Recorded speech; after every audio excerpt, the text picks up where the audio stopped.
오늘은 말 그대로 복음 선포의 어리석음입니다. 정말 세상 사람들이 보면 참 시대에 뒤떨어진 생각을 가지고 한다고 이렇게 말들을 합니다. 제가 질문을 하나 드려볼게요. 지난번에는 제가 예화로 이렇게 말씀을 한번 드린 적이 있는데, 이번에는 여러분들께서 한번 답을 이렇게 한번 해보시길 바랍니다. 우리 형제자매님들께 하나님께서 약속의 말씀을 하나 주셨어요. 확실해요. 이거는 반드시 지켜지고 이루어질 거예요. 그래서 그 말씀, 아까 제가 기도한 것처럼 말씀이 안에서 잠자는 게 아니고 마음이 일어나서 이제 실행을 하려고 합니다. 근데 주위에서요, 야, 그게 말이 되냐? 지금이 어느 시대인데 좀 생각이 있으면 생각을 좀 해보고 해봐. 그거 한다고 누가 좋아하나? 이렇게 말하면서, 야, 아무리 성경 말씀이라고 해도 그거는 2000년 전에 쓰여진 거야. 지금은 시대가 달라. 이렇게 만약에 여러분들을 설득한다면 여러분들은 어떻게 하시겠습니까? 거의 대부분의 사람들이요, 주저앉아 버립니다. 맞아, 내가 이런다고 바뀌나?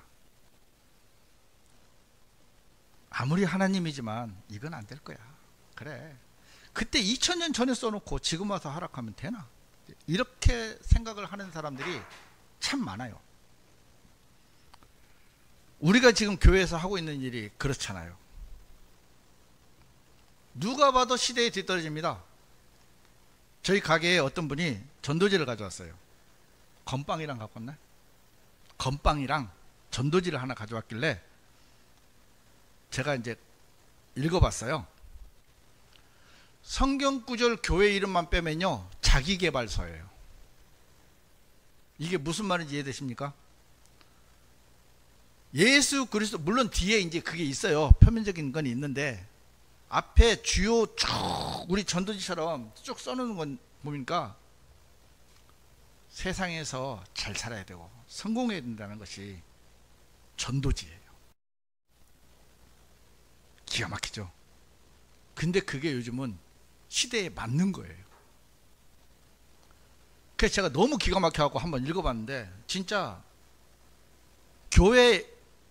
교회하고 그 성경 구절만 빼면 예수 믿으면 잘 살고 잘 먹고 잘 되는 거예요.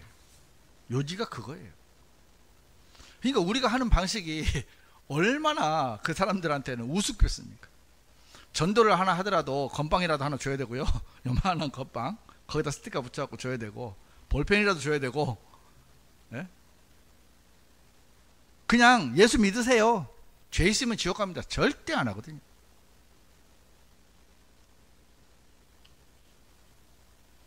자, 그러면은 제가 역으로 한번, 만약에 이제 그렇게 했는데 주저앉은 분들한테 제가 한번 물어보고 싶은 게 뭐냐면, 그러면 복음 선포 안 하고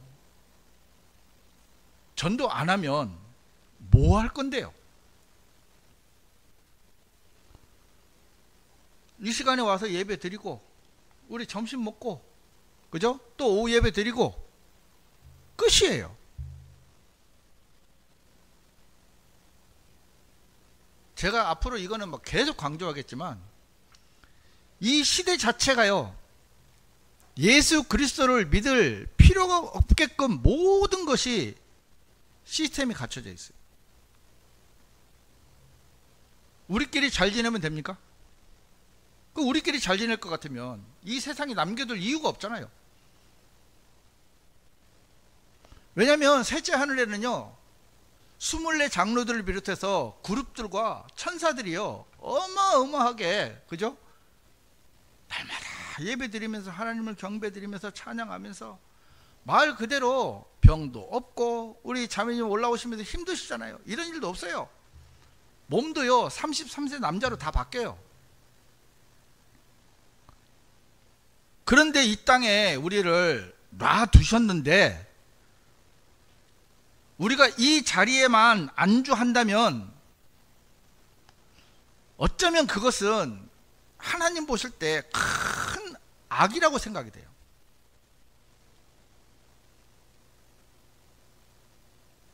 솔직히 말하면요, 저도 어제 제가 이 말씀을 준비하면서요, 사실 저도 버거워요. 예배 드리는 것도 솔직히 부담스럽고, 싫다는 게 아닙니다. 하기 싫은 게 아니고요, 부담스러워요.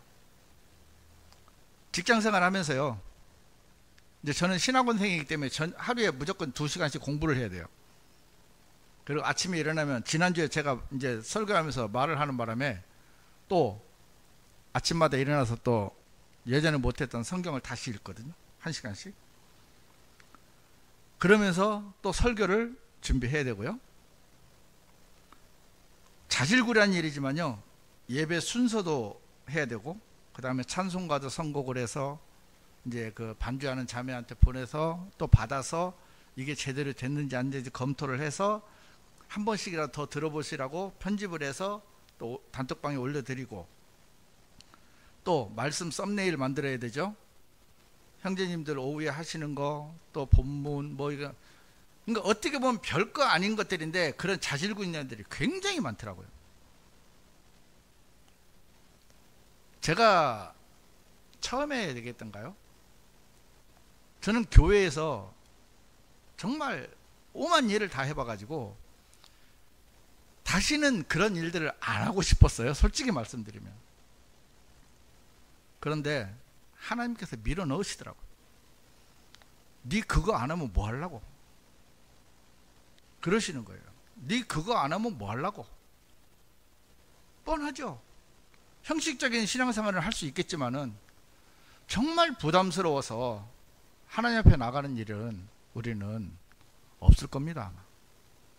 하루에 성경 보고 예배 드리고, 여러분 의무적으로 할 수 있어요. 믿음 없이도 할 수 있습니다. 그런데 우리가요, 복음 선포를 하는 건요 굉장히 부담스러운 일이에요. 저는 저만 그런 게 아니고요, 여기 계신 분들이 다 힘드신 거 알아요.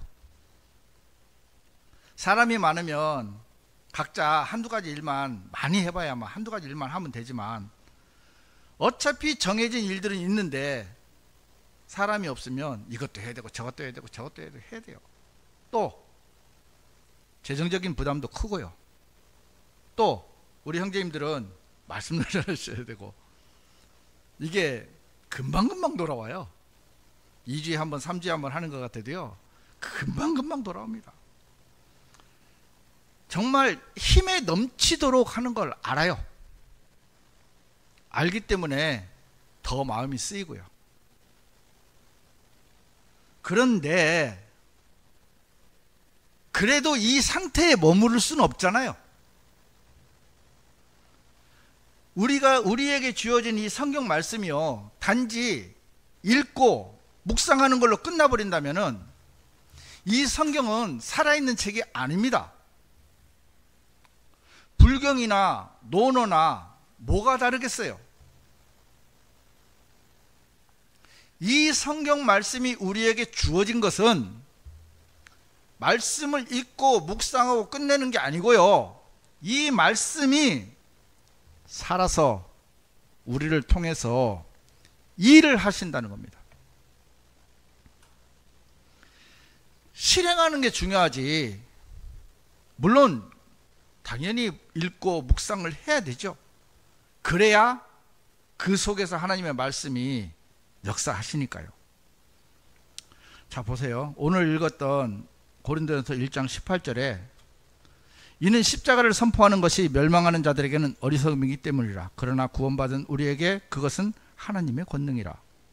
19절 이는 기록되기를 내가 지혜로운 자들의 지혜를 멸하겠고 신중한 자들의 명철을 아무 쓸모없게 하리라 했기 때문이라. 십자가를 선포하는 것이 멸망하는 자들에게는요 어리석음이라고 말씀하셨어요. 그 사람들이 볼 때 우리죠. 우리 그런 소리 듣잖아요. 시대가 언젠데 그런 구닥다리 방식으로 전도를 한다고 되겠어? 그러나 구원받은 우리에게요, 그것은 하나님의 권능이라 합니다. 세상 사람들이 뭐라고 하는 게 중요한 게 아니더라고요. 우리가 십자가를 선포하는 것이 하나님의 권능이라고 창조주신 하나님께서 우리에게 말씀하고 계시더라고요. 저는 이 말씀을 보면서요, 세상 사람들의 기준에서 아니고 이 성경이 우리에게 기준이 돼야지, 그래야 우리가 살 수 있더라고요. 마태복음 11장 25절에 그때 예수님께서 대답하여 말씀하셨느니라. 오 하늘과 땅의 주이신 아버지여, 제가 당신께 감사드리나이다. 이는 당신께서 이런 것들을 지혜롭고 총명한 자들로부터 숨기시고 아기들에게는 그것들을 계시하셨기 때문이니이다. 너무 감사하지 않습니까? 여러분들이 생각하는 주위에 잘나고 똑똑한 사람들 다 어디 있습니까 지금? 이렇게 분명하고 올바른 성경이 있는데 내가 구원자다 이러니까 전부 거기 가가지고 자기 좀 구원해달라고 매달리고 난리가 아닙니다. 근간에 제가 한 가지 공통점을 알았는데요, 이단 종교 교주들이요 참 도박을 좋아하더라고. 도박을 하는 사람이 없더라고요. 하다못해 참 어머님이라고 하시는 우리 한학자님께서도 로스앤젤레스 가가지고 도박을 6억 원을 했고, 그 참모들은 뭐 몇십억 하고 총 600억을 했더라고요. 제가 지난주에도 말씀드렸죠. 예수의 영이 그 안에 들어갔는데 가서 빠찡고 땡겨야 되고, 그죠? 간음해야 되고 성추행해야 되고 사기쳐야 되고 탈세해야 되는 것이 정말 예수의 영입니까? 예수의 영이 들어가지도 않았지만요, 설령 들어갔다면 그런 삶을 살 수가 없죠. 우리 속에요 성령님께서 계십니다. 물론 죄를 짓습니다. 완벽한 사람이 아닙니다. 그러나 감각이 오죠? 오지요? 옵니다. 내 안에 성령님 계시기 때문에요, 내가 죄를 저질러요. 저질러 수밖에 없는 육신을 입고 있으니까 합리화시키는 건 아닙니다. 죄를 짓고 있으면요 뭐가 옵니다. 이렇게. 그런데 예수의 영을 받았다 하면서 자기가 구원자인데 어째 그런 삶을 살고 있는지 모르겠는데, 세상 그 잘나고 똑똑하고 지혜롭다고 하는 사람들이 전부 거기가 있다는 거예요. 왜?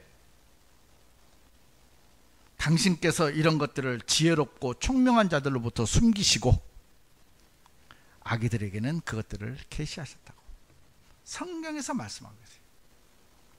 내가 똑똑하고 잘나고 총명하다는 사람들이요 전부 자기 꾀에 다 속아 넘어가요. 우리처럼 가진 것도 없고 뭐 배웠다고 해도 솔직히 얼마 안 배웠잖아요. 가진 거 별로 없잖아요. 세상에서 그렇게 잘난 거 없잖아요.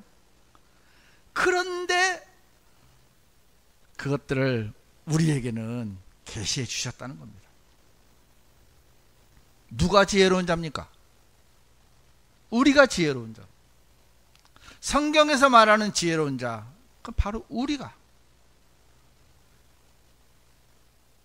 고린도전서 1장 20절에 보면 하나님께서 이 세상의 지혜를 어리석게 하신 것이 아니냐 이렇게 말씀하고 계십니다.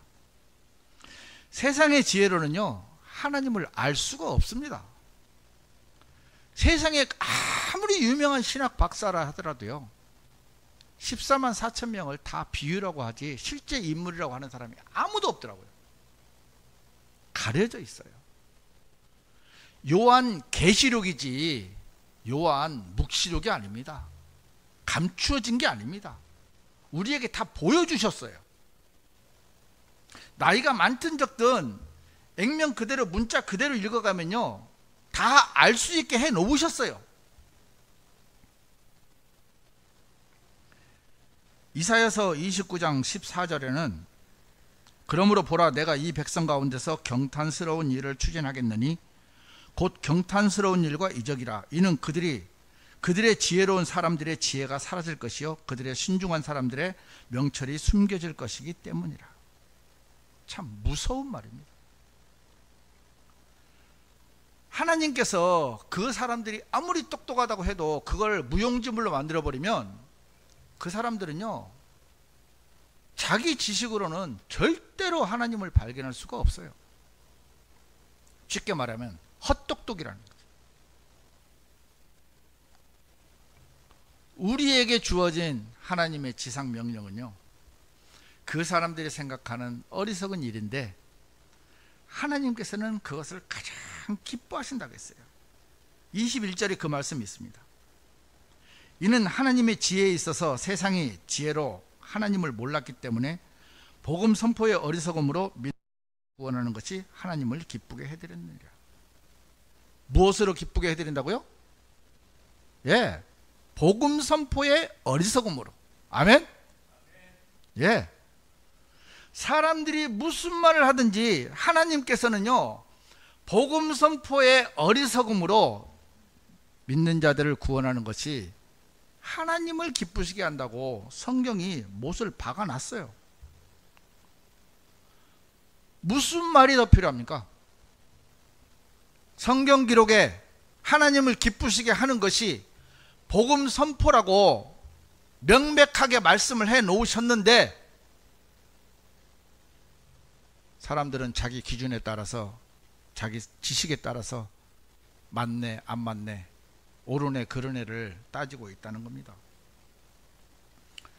그런 사람들이 하는 것은 우리를 조롱하는 겁니다. 우리를 비난하는 겁니다. 어떻게 하든지 우리가 하는 것을 건수를 잡아서 우리를 깔아 뭉개려고 하는 거거든요. 사도행전 17장 32절에 그 내용이 잘 나와 있습니다. 이에 그들이 죽은 자들의 부활에 관하여 듣자 일부는 조롱하였고 다른 이들은 말하기를 우리는 이 사안에 관하여 당신의 말을 다시 듣겠노라. 사람들이 바울이 죽은 자들에 대한 부활에 대해서 설교를 하자 조롱하는 사람들이 있습니다. 그거 갖고 되겠어? 어찌 죽은 사람이 부활을 해? 그리고 뭐? 하늘에 올라갔다고? 있을 법이나 한 얘기야. 있을 수 없는 얘기를 너는 하지 마. 조롱을 합니다. 그런데 23절의 말씀이에요. 우리는 십자가에 못 박히신 그리스도를 선포하는 것이 유대인들에게는 걸려 넘어지게 하는 장애물이요 헬라인들에게는 어리석음이라고 하십니다. 유대인들은 예수 그리스도를 믿지 않습니다. 아직도 메시아가 오기를 기다리고 있습니다. 그렇기 때문에 예수 그리스도를 선포를 하면 그들은 장애물이 돼요. 헬라인은 우리 지금 이 시대의 이방인들을 이야기합니다. 아까 얘기했죠? 우리한테 어리석다고 얘기하는 사람들, 헬라인들. 그들은 지혜를 추구하는 사람들이에요. 이 세상의 지혜를 추구하고 있기 때문에 우리가 하는 일들은 어리석다고 봅니다. 저는 참 25절 말씀이 힘이 됩니다. 이는 하나님의 어리석음이 사람들보다 더 지혜로우며 하나님의 약함이 사람들보다 더 강하기 때문이라. 하나님은 결코 어리석지도 않아요. 약하지도 않습니다. 그럼에도 이렇게 말씀하시는 이유가 뭐냐면 세상 그 어떤 것보다도 지혜로우시고요, 세상 그 어떤 것보다 강하십니다. 이런 하나님께서 우리들에게 아주 힘이 되는 말씀을 이제 하고 계시는데, 그 말씀이 26절, 27절, 28절입니다. 우리 다 같이 한번 읽어보겠습니다. 고린도전서 1장 26절에서 28절까지요. 이는 형제들아, 너희가 너희의 부르심을 보기 때문이라. 부르심을 받은 자들은 육체를 따라 지혜로운 사람들이 많지 아니하고 막강한 자들도 많지 아니하며 고귀한 자들도 많지 아니하니라. 그러나 하나님께서 지혜로운 자들을 당혹스럽게 하시려고 세상의 어리석은 것들을 선택하셨느니라.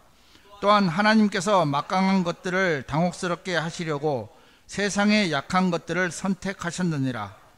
그리고 진정 하나님께서 있는 것들을 쓸모없는 것들이 되게 하시려고 세상의 비천한 것들과 멸시받는 것들을 선택하셨느니라. 아멘. 이 말씀을 보면 세상에서는 있을 수 없는 일이잖아요. 우리가 세상에서 취직을 하려고 해도요, 이력서에 스펙이 많아야 되고요, 공부도 많이 해야 되고요, 진짜 나름대로 세상 사람 말로 야, 저 정도면 되겠다, 이런 사람들도 들어가서 떨어져요. 우리 스카이라 하고 서울대, 연세대, 고대, 이걸 스카이라 하거든요. 그 사람들은요, 아주 어렸을 때부터, 유치원생부터, 어린이집 다닐 때부터 공부를 했어요. 전교에서 1, 2등 놓친 적 없고요, 반에서 1등은 당연한 거고요. 진짜 몇십 년 동안 공부만 한 거죠. 그런 사람들도요, 이력서 내면 다 붙는 게 아니에요. 세상은 그런 사람들을 요구하는데, 만약에 그런다면 우리가 기준이 되겠습니까? 아침에 제 아내가 야, 이 비천한 거다 그러더라고. 틀린 말이 아니거든요. 이 말에 기분 나빠하면 안 돼요. 왜? 나는 비천한 것이니까. 제가 이제 설교 준비하는 걸 보고 이제 그 얘기를 한 거예요. 응? 그 다음에 또 뭐 있죠? 멸시받는 것들, 쓸모없는 것들. 우리가 그러잖아요. 아이고, 쓸모없는 것들. 솔직히 우리가 밖에서 그런 소리 들으면 얼마나 자존심 상합니까? 그죠? 아유, 저거는 어디짝에도 쓸모가 없어, 쓸데가 없어. 정말 이런 얘기를 들으면 우리는 얼마나 자존심이 상합니까? 그리고 또 26절에 보면 지혜로운 사람이 많지 않대요. 많지 않다는 거는 없다는 얘기가 아닙니다. 적다는 얘기입니다. 막강한 자들도 많지 않고 고귀한 자들도 많지 않대. 근데 26절 말씀을 보면 저는 무슨 마음이 드냐면요, 하나님의 일에는요, 그러면 어떤 사람도 쓸 수 있다는 거죠. 28절에 나오는 쓸모없는 것들, 비천한 것들, 멸시받는 것들도 하나님의 일에는 쓰임을 받을 수 있다는 그 소망이 있는 거예요. 그러니까 어떤 사람도 쓸 수가 있는데, 문제는 자기가 지혜롭다고 생각하면 쓰임을 받을 수가 없다는 거예요. 내가 똑똑하다고 생각하면, 내가 이거는 좀 아는데 라고 생각하면요, 하나님은 알았어, 가 있어. 나이가 많든 적든, 젊은 남자든 여자든, 똑똑하든 좀 부족하든, 힘이 세든 힘이 약하든, 지혜롭든 어리석든, 돈을 잘 벌든 못 벌든, 어떤 사람이라도요, 하나님의 뜻을 이루는 데는 아무 문제가 없어요.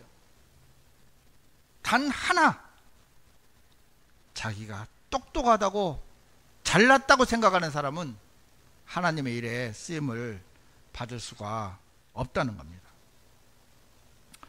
우리가 사람들한테요 더 이상 인정받을 필요가 없습니다. 인정받으려고도 하지 마세요. 어차피 그들은요 우리를 까기 위해서 존재하는 존재들입니다. 우리는 위로부터 내려오는 위로를 받아야 할 사람입니다. 말씀 안에서 우리에게 말씀하시는 그 말씀으로 우리는 위로를 받아야 되는 사람이지, 사람들의 말로 위로를 받을 수가 없도록 우리는 이미 그렇게 바꾸어져 버렸어요. 진정 있는 것들을 쓸모없는 것들이 되게 하시려고, 있는 것들을 쓸모없는 것들이 되게 하실 거예요. 머지 않았습니다. 우리가 왜 이 땅에서 힘에 버겁게 남의 비난을 받으면서 살아가야 되냐면요, 이후에 우리에게 펼쳐질 영광이 그것과는 아무런 상관이 없을 정도로, 비교도 되지 않을 정도로 영광스럽기 때문입니다. 제가 아까 그 얘기를 했는데, 정말 통일교 천원궁 무슨 궁 해갖고 3개가 있는데요, 정말 잘 지어놨더라고요. 그림도요 우리 벽면보다 더 커요. 거기에 전부 테두리가 금박이에요. 수천억이 들어갔다 하더라고요. 하나님이 저한테 그거 하나 달라고 할까봐 우리는 저택을 준다 했거든요. 요한복음 14장에 저택이 그거보다 큽니다. 그렇게 호황찬란하게 해놔도 그 안에 하나님이 안 계시면요, 그거는 무너져 내려야 할 건물에 불과하다는 겁니다. 우리가 비천하다고 또 없는 것들이라고 그 말을 들었을 때 여러분이 자존심이 상한다면요, 여러분은 아직까지도 하나님 앞에 나가서 정말 우리의 모습을 제대로 한번 봐야 됩니다. 이사야서 40장 15절을 한번 찾아보겠습니다. 이사야서 40장 15절.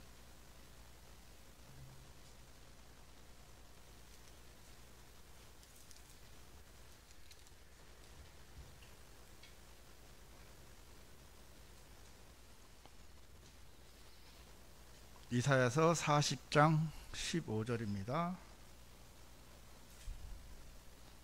다 같이 한번 읽어보겠습니다. 보라, 민족들은 양동이 속에 한 방울 물 같고 저울의 작은 티끌같이 여겨지는도다. 보라, 그분께서는 섬들을 매우 작은 것들 같이 들어 올리시는도다. 아멘. 저는 처음에 옛날에 제가 제대로 안 읽었던 것 같아요, 이 말씀을. 왜냐하면 민족들이라고 제가 안 읽고요, 어떻게 읽었는지 그냥 저라고 생각했어요. 아, 내가 양동이 속에 물 한 방울 정도 되는구나, 이래 생각을 했어요. 그래 해도 아무것도 아니잖아요. 그런데 여기 보면 민족들은 그러더라고. 민족이 아니고요, 민족들. 양동이 속에, 양동이, 우리 양동이 있죠? 속에 물이 아니고 물 한 방울. 자, 쉽게 계산해 보겠습니다. 나라는 존재는요, 하나님 보실 때요 80억 분의 1밖에 안 되는 거예요. 80억 분의 1. 아무런 가치가 없는 사람이에요. 내가 비천하다고, 없는 거라고, 멸시받는다고 이렇게 듣는다고 해가지고 사람들 편에서는 좀 인정을 받을 수 있을까 할지 모르지만, 하나님 편에서 보면, 이 말씀을 보면 민족들이에요. 민족들, 전 세계 사람들, 전 세계 사람들이 한 방울 물 같대요. 여러분, 한 방울 아시죠? 한 방울, 한 방울. 양동이의 물도 아니더라고요.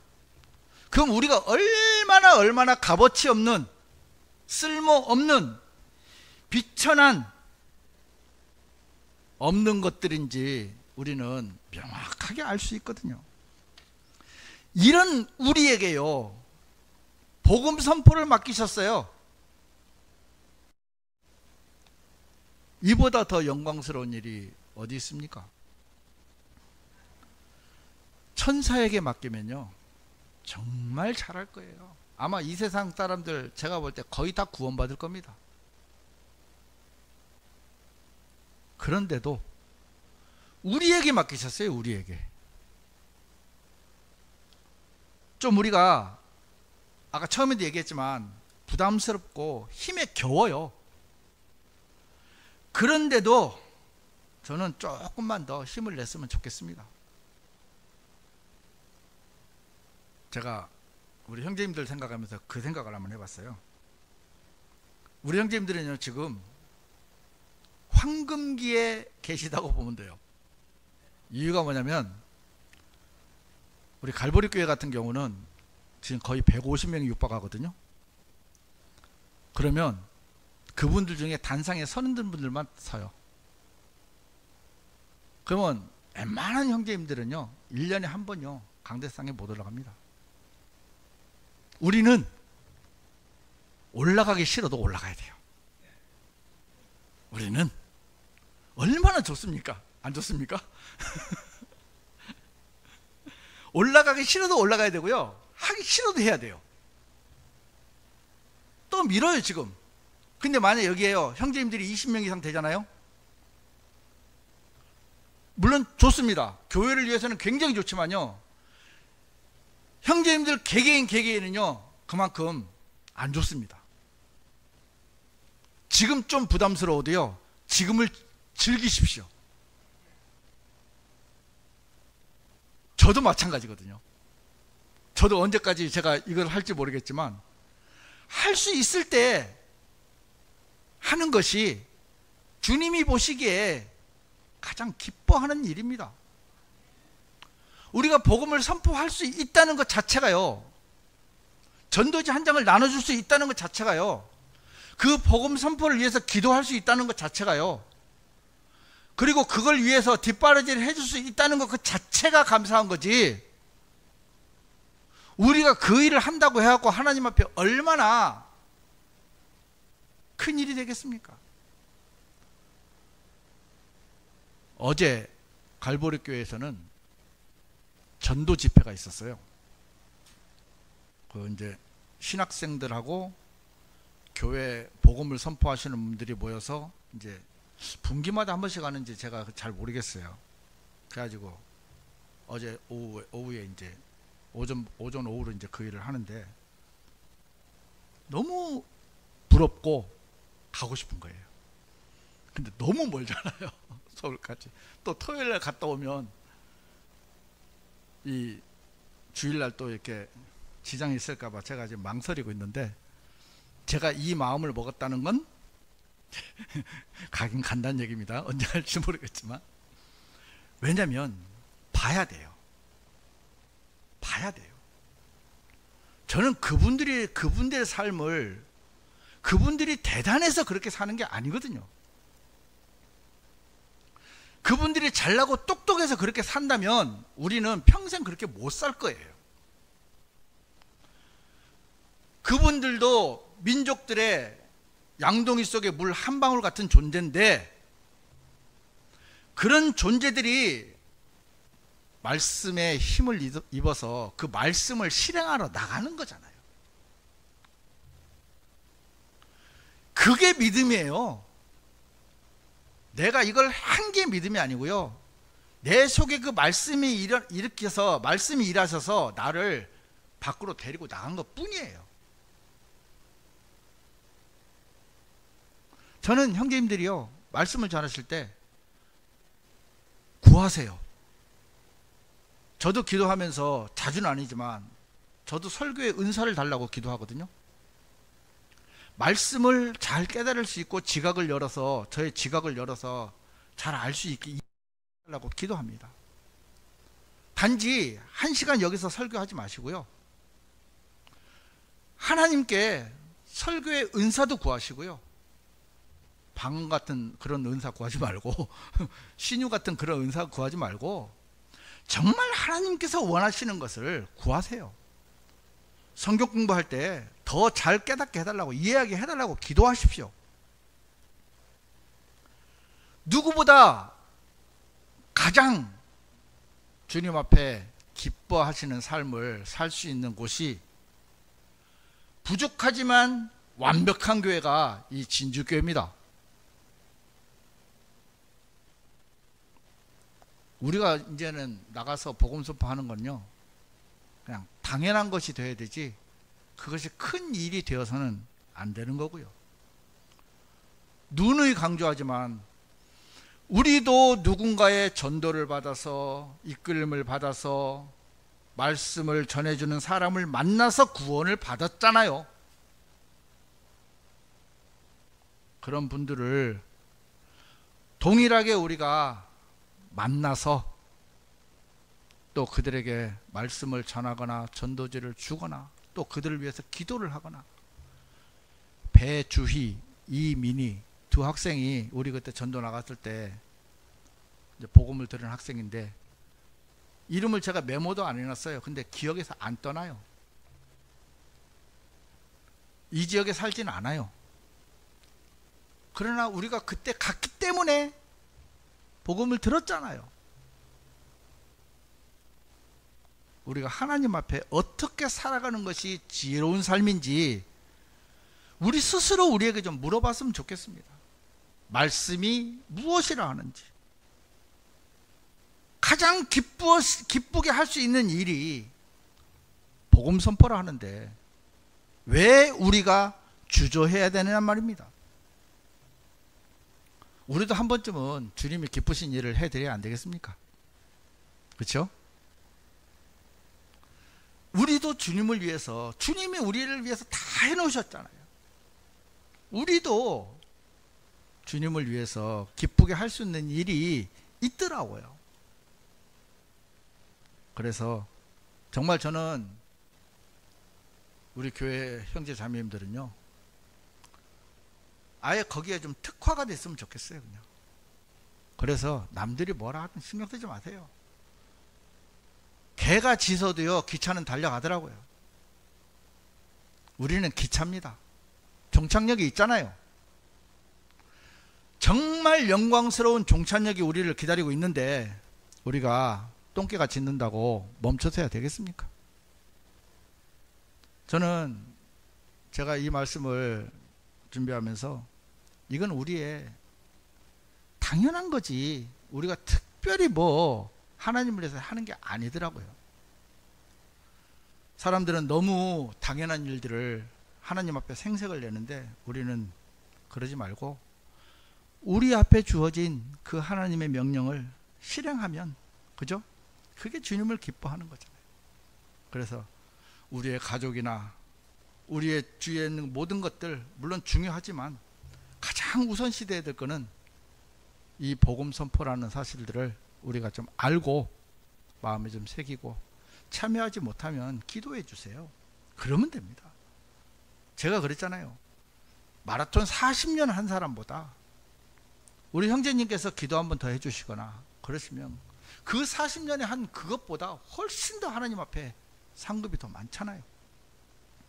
상급을 보고 바라는 건 아니지만 하나님께서 우리에게 주시고자 하는 그 영광스러운 일들을 우리가 마다하지 말고요, 기꺼이 받아들일 수 있는 정말 지혜로운 그리스도인들이 되기를 바라는 마음으로 말씀을 드렸습니다. 말씀을 마치겠습니다.